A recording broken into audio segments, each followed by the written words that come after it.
今天要给大家分享一道营养均衡、健康优质的减脂料理——空气炸锅三文鱼腩佐南瓜。我今天选择的是油脂非常丰富的带皮三文鱼腩，380克三文鱼腩，先用2克糖、3克盐、现磨黑胡椒粉和1大勺的清酒抓匀腌制片刻，没有清酒也可以用味淋、米酒，甚至是绍兴酒。半个贝贝南瓜去籽以后大约是250克左右，我没有去皮，只是把它洗干净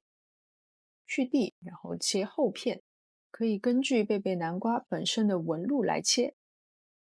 接着把它们平铺在点了烤脂的空气炸锅里，表面薄薄的撒一层盐和现磨黑胡椒粉，再放上腌制好的三文鱼腩，不需要喷油，因为三文鱼腩本身的油脂就已经足够丰富了。再薄薄的撒一层盐，就这样送进已经预热过的空气炸锅，180摄氏度先烤10分钟。时间到了以后，我们要先取出三文鱼腩，但是这个时候的南瓜应该还没有熟透，所以我们让南瓜再继续烤12到15分钟。南瓜的热量很低，纤维也很丰富，它很容易产生饱腹感，是很多健身餐常用的配菜。我在表面撒了一些欧芹碎，相较于其他部位，三文鱼腩的脂肪含量确实会比较高，但是呢，它属于优质脂肪，适量的摄入反而对减脂期有益。简单的调味是为了更好的体现食材的本味。如果你也喜欢羽衣甘蓝，甚至可以像吃韩国烤肉那样，用羽衣甘蓝包着这个三文鱼腩，这样一来营养就更均衡了。